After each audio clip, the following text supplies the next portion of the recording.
The fire had nearly died, leaving only a few glowing coals flickering against the endless night sky.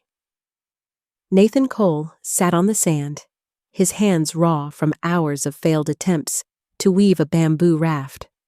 Across from him, Vivian Sterling, once a commanding CEO in Manhattan, now wore tattered clothes and eyes streaked with salt and exhaustion. She stared at him with a look that was neither business nor friendship, but something fragile and terrifying. Then her voice broke through the ocean's steady rhythm. "Nathan," she said, "if we cannot go back, must I marry you to survive?" The question hung in the humid air, heavier than the storm that had brought them here, heavier than the silence that followed. Welcome to today's story, a journey filled with emotions, unexpected turns, and lessons worth keeping. If you enjoy stories that touch the heart and make you think, please subscribe and give this video a thumbs up. Now, let us begin. The island looked like paradise at first glance, but to Nathan Cole, it felt more like a prison. The waves pounded endlessly against the jagged shoreline, spraying salt that burned the cuts across his arms. His clothes, once casual vacation wear, were stiff with salt and sand. Every muscle ached from 3 days of survival, and the sun had left his skin blistered despite his best efforts to shelter beneath palm leaves. Vivian Sterling sat a few feet away, her back unnaturally straight even on bare sand. The woman who had once ruled skyscraper boardrooms now looked like a ghost of herself. Her tailored suit was torn to ribbons, her hair hung in tangled ropes across her face, and her voice cracked when she tried to speak. But she never let Nathan see her collapse.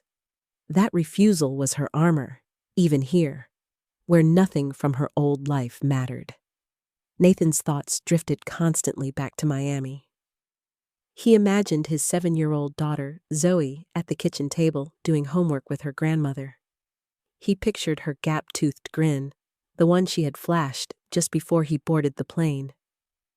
"Daddy will be back soon," she had said, though Nathan had not been sure how to answer. It was his first attempt at living again after losing his wife. He never expected the plane to fall from the sky, leaving him fighting for survival beside a woman he had never met before.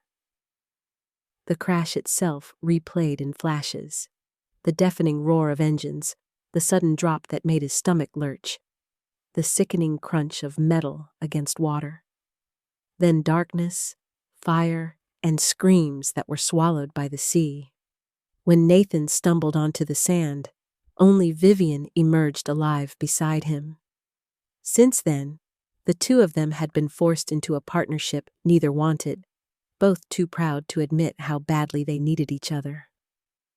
By the third night, exhaustion pressed heavier than hunger. Nathan scraped at bamboo with shaking hands, trying to form a raft strong enough to carry them beyond the reef.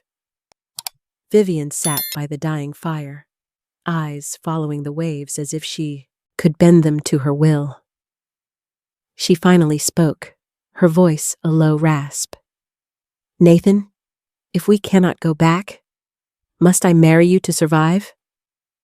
The words startled him, not because of the proposal itself, but because of the desperation behind it. He dropped the bamboo strip, watching it roll into the tide. Marriage? This was survival, not courtship. He stared at her, and for the first time he saw the cracks in her polished facade. She was terrified, and she was clinging to the only structure she knew: contracts, alliances, and negotiations. Nathan wanted to tell her she was wrong, but something held him back. He remembered his wife, Lisa, and the promises they had made. Marriage had been more than survival. It had been love built day by day, even in sickness, even in fear. He saw Zoe's face in his mind and knew he had to answer carefully. He said slowly, "Marriage is not about survival, Vivian. It is about love. It is about choosing someone every day, even when it is difficult." Vivian turned away, her shoulders trembling. She whispered that she had never stayed with anyone longer than 6 months. Work had consumed everything. Power had defined her. And now, stripped of it all, she confessed that she did not know how to be a wife, or even a partner. Nathan's chest tightened. The words reminded him of the loneliness he had felt after Lisa's funeral. He knew what it meant to be lost, to have no identity without the person who once defined your world. Perhaps they were not so different after all. That night, silence stretched between them, broken only by the crackle of the fire and the distant cries of seabirds. Nathan lay awake, listening to the rhythm of the waves, his mind trapped between two worlds, the one he had lost and the uncertain one he now faced. By morning, the sun rose harsh and merciless. Nathan dragged himself to the shoreline to check the flimsy raft. Vivian followed, barefoot now, her designer heels abandoned days earlier. Cuts and bruises marked her feet, proof that even the strongest image could not withstand coral and stone. She said nothing, but when she bent to help him lift the bamboo, Nathan realized she had chosen to keep trying. Hours later, sweat soaked through their clothes as they hauled palm fronds and tied crude lashings with strips of fabric. Nathan's hands bled. Vivian's face burned red under the sun. They argued silently with every glance, each unwilling to admit they depended on the other's strength. Yet when a gust of wind nearly toppled the raft, Vivian leapt forward to steady it without hesitation. The heat grew unbearable, and the taste of salt never left Nathan's lips. His stomach cramped from hunger, and Vivian's breathing turned ragged. They collapsed beside the fire pit, staring at the waves that seemed to mock their efforts. For a long time, neither spoke. Then Vivian whispered, "I grew up watching my parents treat marriage like business. It was never about love. It was about strategy. I do not know any other way." Nathan looked at her, at the woman who once controlled empires, now admitting weakness to a man she had known only 3 days. He thought of Zoe drawing pictures of her family with her mother as an angel. He thought of Lisa's last words, urging him to live again. The wind carried the scent of jasmine mixed with salt. The ocean shimmered with colors too beautiful to match their despair. Nathan realized something then. The island was not just stripping them of their comforts. It was forcing them to confront who they truly were. But what Vivian discovered next would challenge everything she thought she knew about herself. The 4th day began with thunder rolling across the horizon.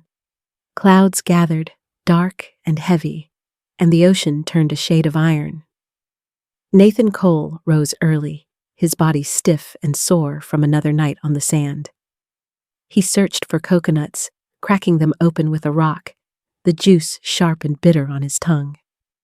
Beside him, Vivian Sterling knelt at the edge of the tide, her reflection shifting with every wave. She looked less like the powerful executive she once was, and more like a woman stripped bare of everything except her fear. She asked Nathan again about marriage, not with the same edge of desperation, but with a strange calculation. "Marriage creates order," she said. "It defines roles. It sets rules. Without rules, there is only chaos." Nathan wiped his mouth, tasting salt and grit. He answered with patience, "Marriage is not a contract, Vivian. It is not a merger. It is a choice to love when it would be easier to walk away." Her face twisted, half defiance, half confusion. She said she did not understand. She had never stayed long enough to learn what choice meant. For her, life had always been about efficiency, results, and measurable gains. The island offered none of those. Later that day, they worked together on the raft again. Nathan's hands blistered with every knot he tied. Vivian surprised him by offering strips from her ruined blazer to strengthen the lashings. She did not complain, even when her palms split and bled. For the first time, Nathan saw something beyond her boardroom armor. He saw courage in the way she refused to quit. As night fell, rain lashed against the palm leaves. The fire sputtered, sending sparks into the storm. Vivian trembled, mascara long gone, hair plastered to her face. Nathan pulled palm fronds over them for cover. In the dark, her voice shook. She admitted she had always believed love was weakness. Her father had called it inefficiency. Her mother had treated it as distraction. Every man she dated grew tired when she refused to speak of futures or families. 6 months, she said, was her limit. Nathan listened, rain dripping down his neck. He thought of Zoe at home, probably asking her grandmother if Daddy was safe. He remembered Lisa teaching him that love meant small, daily acts, fixing coffee, folding laundry, listening even when exhausted. The memory ached, like an old wound, yet it gave him strength. He told Vivian, "Love is not weakness. It is endurance. It is choosing to stay when everything in you wants to run." She turned her face toward him, rainwater streaking like tears. For once, she had no answer. By morning, the storm had cleared, leaving wreckage scattered along the beach. Among the debris, Vivian found a shard of mirror from the plane. She stared at her reflection, stunned at how hollow her cheeks looked, how raw her skin had become. The woman in the glass was not the CEO of Sterling Logistics. She was someone else, someone uncertain, someone vulnerable. Nathan approached, carrying a fish he had managed to spear with sharpened bamboo. The smell of salt and blood clung to it. He roasted it over the fire, the oily smoke curling into the sky. For the first time, they ate something more than coconuts. Vivian took a bite, the taste foreign and harsh, yet she closed her eyes as if it were a feast. In that moment, Nathan realized something had shifted. They were not just surviving, they were beginning to build. Halfway through the day, as they rested in the shade, Vivian asked softly, "Nathan, who do you think I am if I am not CEO?" The question startled him. He considered carefully before answering. "You are the woman who gave me half her last energy bar. You are the woman who learned how to filter water when I had given up. You are the woman who has not once complained about sleeping on sand." Her eyes widened. "Those are not achievements," she said. "Those are survival instincts." Nathan shook his head. "Maybe not dying is the most important achievement of all." She stared at him as if he had spoken a language she had never learned. For the first time, something softened in her gaze. That night, as stars pierced the sky, Vivian tried to calculate their odds of survival. She muttered figures under her breath like quarterly forecasts, percentages scribbled into the air. Nathan listened in silence, then told her gently, "You cannot measure everything. Some things you only feel." Her lips pressed into a line, but she did not argue. Instead, she whispered, "I do not know how to be loved. I only know how to be useful." The fire popped, scattering sparks across the sand. Nathan felt the words sink deep. He wanted to tell her that being loved required no usefulness at all, only presence, only trust. But the weight of the moment held him silent. The next day, as dawn spread pale light across the beach, Vivian stood at the shoreline with wet sand clinging to her toes. Nathan joined her, the ocean breeze sharp with the scent of salt and jasmine. She asked, "If rescue never comes, what happens then?" Nathan hesitated. He thought of Zoe, of promises made to a child who still asked for her mother at night. He thought of Lisa, of vows spoken in a small church. Then he said, "Then we build new lives. Not because we must, Because we choose to. The words lingered between them like fragile glass, ready to shatter. But what Nathan did not expect was how Vivian responded next.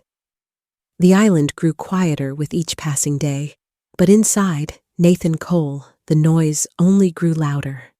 Hunger gnawed at his stomach, and the ache of missing Zoe pressed against every thought. He spent hours sharpening bamboo into tools, his hands blistered and torn. Each cut stung with salt, but he pressed on, unwilling to admit defeat. Vivian Sterling moved differently now. She no longer carried herself like a CEO demanding control. Instead, she carried water from the stream, her arms trembling but steady. She wove palm fronds with fingers that had once signed billion-dollar contracts. At night, when the fire burned low, she sat closer to Nathan than she had before, the silence between them filled with questions neither dared to ask aloud. One evening, as stars spread like scattered diamonds, Vivian finally broke the quiet. "Nathan," she whispered, "I do not know how to be loved." The confession startled her as much as it startled him. She explained that her life had been built on utility, profit, and necessity. She had learned to be useful, not vulnerable. Trust had always felt like liability. Emotion had been inefficiency. Nathan listened, his heart tightening.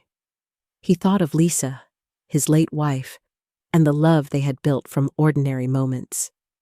He thought of Zoe drawing pictures of family that always included her mother as an angel. "Marriage," he said softly, "is not about hierarchy.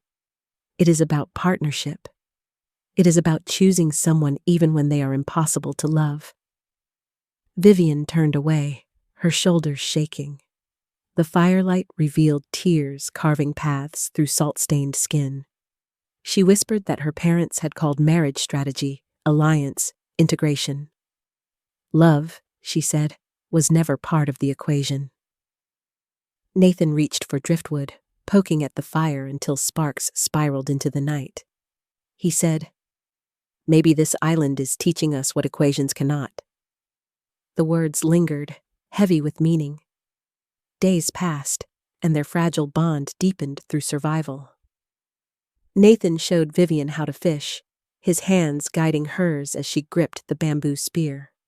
When she caught her first fish, she laughed, a sound so foreign in the silence that Nathan found himself smiling despite his exhaustion. The smell of roasting fish filled the air, smoke curling into the trees. For a moment, they felt less like castaways and more like a family sharing dinner. But the breakthrough came not from laughter, but from despair. On the 7th night, Vivian broke down completely. She cried for hours, her sobs drowned by the crashing surf. She admitted she had panicked when her satellite phone failed, when she could not check stock prices, when she realized no rescue was coming. She admitted that her marriage question had not been about love at all, but about control, structure in the chaos. She feared that without structure she would collapse. Nathan listened, his chest heavy with empathy. He saw in her the same brokenness he had once seen in his own reflection after Lisa's death. He said, "Love is not control. Love is surrender. Love is trust, even when everything feels uncertain." Vivian's voice shook as she asked, "Could you love someone like me? Someone who does not know how to cook, who has never changed a diaper, who sees marriage like a business merger?" The silence after her question felt eternal. Nathan's mind flooded with Zoe's smile, with Lisa's memory, with the ache of loneliness that had haunted him for 8 months. He looked at Vivian, the woman who had shared her last energy bar, who had steadied the raft, who had bled without complaint. He realized that love was already forming, fragile but real. He answered, "Maybe we are asking the wrong question. Instead of asking about marriage or survival, Maybe we should ask who we want to become if this island changes us forever. Vivian stared at him, eyes wide, as if he had handed her a language she had never spoken before. She whispered, "I do not know how to become anyone else." Yet her voice carried a tremor that suggested possibility, not certainty. The next day, Nathan walked to the shoreline, the ocean breeze sharp with salt and jasmine. He thought of Zoe and wondered what she would say if she could see him now. Vivian joined him, barefoot and bruised, but her expression softer than he had ever seen. She asked again, "What if we cannot go back? What if this is forever?" Nathan squeezed her hand, feeling new calluses forming on skin once soft.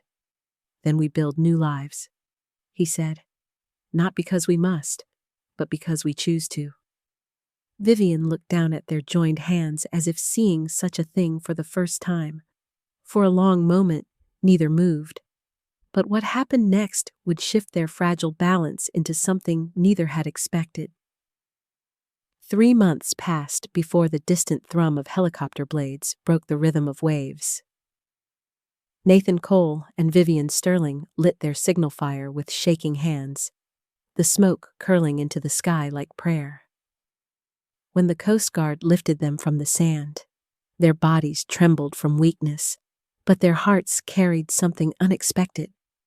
They had built a fragile partnership, one formed in hunger, fear, and raw honesty. Back in Miami, Nathan struggled with the weight of ordinary life. The port was noisy with clanging metal and the smell of diesel, but it felt hollow compared to nights under starlight with Vivian. His daughter Zoe peppered him with questions, her bright eyes demanding stories of coconuts, storms, and the pretty woman who had kept him company. Nathan smiled, but each answer reopened the ache of separation. Vivian returned to New York, to skyscrapers and boardrooms filled with sharp suits and sharper voices. At first, she tried to bury herself in quarterly reports, but something had changed. The numbers that once gave her satisfaction now looked meaningless. The empire she had built had thrived without her, run smoothly by managers she never fully trusted. For the first time, she realized her presence had never been as essential as she believed. Weeks turned into months. Nathan worked, cooked simple dinners for Zoe, and tried to convince himself the island had been a dream. Yet every evening, when he tucked his daughter into bed, her drawings of their family now included someone else, a tall woman with long hair and cautious eyes. Zoe would ask, "Daddy, is she coming back?" Nathan never had an answer. Then one Tuesday evening, while Zoe studied ocean currents for a school project, the phone rang. Nathan picked up, and Vivian's voice came through, softer than he remembered. She said, "I have been thinking about the island questions, about marriage, about survival, and about love." Zoe looked up instantly, her pencil frozen mid-stroke. Nathan's chest tightened. He asked, "What kind of questions?" Vivian's pause stretched across the line. Then she said, "Questions like, can love built on an island survive in a suburb? Can a child accept a woman who has never been a mother but wants to learn? Can a man and woman from opposite worlds build something worth choosing every day?" Nathan's eyes stung as he met Zoe's hopeful gaze. He warned, "Love in the real world is harder. It is bills, parent-teacher conferences, grocery trips. It is not survival. It is ordinary." Vivian laughed gently, her voice steadier now. She said, "I spent 3 months learning that ordinary, when shared with the right person, is worth more than any empire." Within weeks, she moved south, leaving skyscrapers for a rented apartment near the port. She met Zoe with trembling hands, unsure if a child's judgment would cut sharper than any boardroom. But Zoe greeted her with a crayon drawing and said, "You belong with us." The moment left Vivian speechless. Life was not simple. Vivian burned dinner more than once. She tripped over Zoe's toys. She woke in panic, missing the control of her office. Yet slowly, she learned the rhythm of family. Laughter over messy pancakes, patience during homework, comfort in silence after long days. Nathan built furniture in his garage, teaching Vivian how to hold tools she had never touched before. Her hands, once manicured for photographs, grew rough and steady. Months later, they stood together on Miami Beach, the place where the Coast Guard had lifted them to safety. Zoe carried a small driftwood boat she had carved with Nathan. Vivian held a compass that no longer pointed north, but reminded her of the island's lessons. They placed both in the tide, watching the waves carry them toward the horizon. Vivian whispered, "I used to think power was control. Now I know it is courage. Courage to choose love when it is terrifying. Courage to build a family when it is easier to be alone." Nathan took her hand, roughened by months of survival and softened by months of learning. He said, "Marriage is not survival. It is choosing to build a life more beautiful than either of us could build alone." Zoe ran between them, her laughter carried by the wind. The three of them stood together, not as CEO, not as widower, not as child of loss, but as family born from brokenness and rebuilt by choice. The island had stripped them of everything: status, control, certainty. But in its place, it had given them the most valuable lesson of all. Love is not about contracts or mergers or survival. Love is about showing up day after day with courage and tenderness and saying, "I choose you." And that choice, repeated like prayer, built a forever worth having. Thank you for listening. If this story touched you, please share it and leave your thoughts in the comments below.